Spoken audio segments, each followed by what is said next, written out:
It has been a long time, too long in fact, since I've honestly sat down, hit record on an Eve Echoes video and felt like, you know what? This is actually going to be good. This is something positive. This is something genuinely that the community's been looking forward to, and something I'm quite excited about. I think this could be a really interesting thing to talk about. And that's what I get to do today.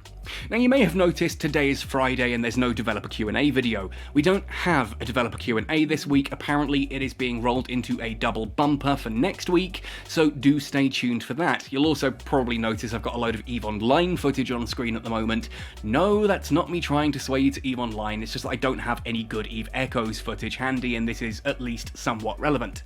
Now, let's preface this video by saying that normally we don't know ahead of time what's coming to EVE Echoes. Even the content creators, despite the fact that the content creator program says, hey, exclusive dev info, we very rarely know anything ahead of time, and if we do, it's usually like an hour before it goes live kind of thing. There are some occasions where we do know stuff ahead of time. The Golden Nanocores, for example, I knew about 6 to 8 weeks before those were coming, but we have what's called an NDA, a non-disclosure agreement, which means we're not allowed to talk about things unless given explicit permission, as in things that haven't been released yet. We're not allowed to use that information ahead of time. Obviously, I can still talk about whatever the hell I like. I may have an NDA under NetEase, but I'm still able to turn around and say this thing freaking sucks and I dislike this. You've seen the kind of content I've been putting out recently, right? So the NDA doesn't stop me talking about what I want to talk about, it just means I can't reveal stuff, I can't leak stuff ahead of time without explicit permission. Today is one of those days where I've actually got the permission to do this, and that's really cool. And Devil Monkey, if you're watching, this one goes with a big shout out to you. For the rest of you who don't know, Devil Monkey essentially has been posting on pretty much every Eve Echoes video I've put out for about 3 months now. Stuff like, maybe I'm doing it all wrong, maybe I should ask for storage container implants, one day we'll get storage containers, one day, or on a previous video, and one day we'll get storage containers, one day. Basically, every single video in the future will get storage containers. Just stuff like this, which is so... It's been a bit of a running joke for a while now. Devil Monkey, they're coming.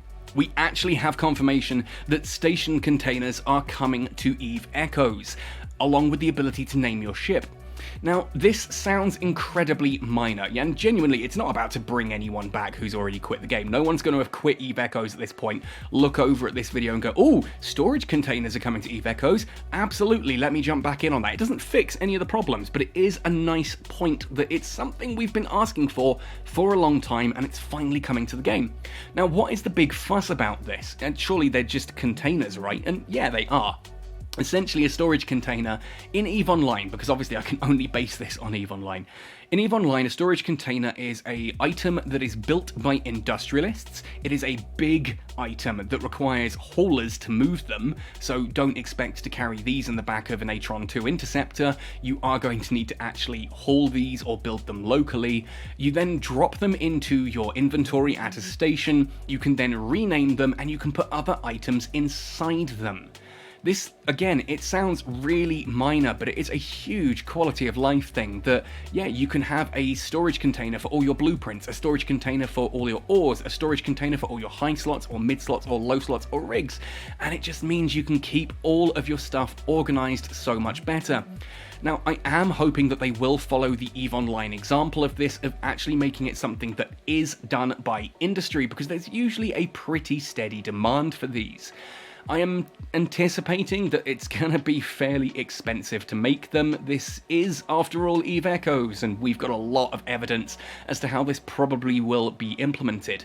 I will be furious if this ends up being something that's locked behind Aurum or even Plex. This absolutely should be something that industrialists make and sell on the market, and haulers can then transport around and sell outwards. That would be really cool. It would provide a nice little ore sink, although again, we still need to get rid of all of the ore faucets. We need to reduce the amount of ores being generated before ore sinks can even start to matter, but still, it's a nice thing to have. And the quality of life that you can get from station containers, honestly, massive. They're not overly expensive in EVE Online, but they are a bit of a pig to move around. That doesn't stop me having them set up at every single station that I keep anything at in long term, because it's that useful just to be able to assign stuff around. But what about the ship naming function? Again, this sounds ridiculously minor, and it's honestly something we've been asking for since beta. Genuinely, I was asking the question, when will we be able to rename our ships, since beta. And there's a couple of different reasons that this is actually genuinely important as well. Again, basing this on EVE Online. There are numerous different things that renaming your ship can do. One, it can increase the immersion. If I'm actually flying a ship called Silent Rose, that feels really awesome. Or I can have my probe explorer named as Lucid Echo. It just feels awesome. It allows me to be a bit more immersive, but it also serves a couple of actual functional purposes as well. If you have multiple ships of the same hull type but with different fits, you can rename them accordingly, which means you don't have to go, right, which one of these is it that I need? I'm gonna jump into that ship, no, that's the wrong one, come out, jump into the next ship, no, that's still the wrong one. You just have to jump into the ships one by one and open up the fitting screen and check which ones are which, right? That's awful. Now, being able to name your ships means you can already identify which ships are which before you jump into them. That's pretty cool. On the other hand, for folks like me who tend to be targeted whenever there's any sort of PvP going on, when you are using named ships, rather than your name and the type of ship coming up in the combat scanner or in local, etc., it's usually the name of the ship that would come up first. So when you see a ship going past, you see Lucid Echo Probe Explorer rather than Captain Benzie Probe Explorer. And that does kind of offer a little bit of safety for people who don't necessarily know your ID tags. And gives you just that little bit more time to, you know, for people to figure stuff out. Again, if people know who you are, then chances are, if they look at you and your name and then they look at your ship, they can make a guess about what you're flying, about what that fit is. If they know that, oh, it's Captain Benzie, he likes brawling, chances are the ship that I'm about to target is a brawler, not a kiter, therefore I need to warp in at range. You know, there's information you can glean from that ahead of time, which having your actual player name hidden behind a ship name really helps out with. There's a lot of cool stuff about naming ships, and again, I do hope this is just a freely usable function like it is in EVE Online. I actually had a brilliant moment in a wormhole a couple of days ago where I was running a C3 combat site and a buzzard popped up on D-scan just called Buzzard, and I just wanted to scare him away from me. I didn't want this guy thinking he can stop and combat scan me down and, you know, set up an ambush or whatever, so I launched combat probes and put them right next to where I thought he was on the map. And seconds later I D-scan him and the Buzzard has now changed his name to Nope, Try Again. And so I scanned him a third time, sort of laughing to myself here, and he's warped off. He comes back a few seconds later and says good luck OZ as his name.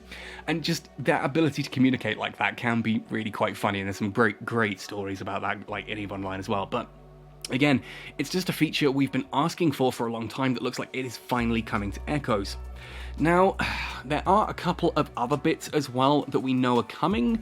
We have confirmation at long last that a balance patch is on the way. We've got no concept, and I can genuinely say this outside of NDA, we have no concept of what is likely to be in that balance patch. We just know that one is on the cards coming soon. There will be an Easter event coming up soon. They've also mentioned, obviously, a new Concord pass, some optimizations for Corporation Clash, which is not particularly exciting and absolutely plays into exactly what I've been saying. The fact that no one is using Corporation Clash because we all hate it and think it sucks the big one means that NetEase are going to optimize it repeatedly and try to push people to use it more and more, which I genuinely think is a bad thing. This is what I said from the start. The problem isn't that Corporations Clash has been added to Echoes, it's the fact that no one wants it except NetEase, so they are going to keep pushing us towards it, which means we can't just get on with developing the freaking game and fixing the stuff we need, because all the resources are being pushed into making sure that we use the function that no one freaking asked for. Same as we're going to see this with the nanocore. Obviously, we just had some balance updates to the nanocore that have changed, that you can now select what range you warp in at, and it is supposedly helping with actually activating your tanking modules repeatedly, but still not where anyone really wanted it to be or where anyone ever asked for it. So again, expect to see more of that coming up. Interestingly as well, there's a little thing I know nothing about other than the name Corporation Technology. Goodness knows what this does, but it's something that has been teased to us as coming soon. And when is soon? Well, Yeah, this is probably in the next month. I imagine we'll see this sometime throughout April.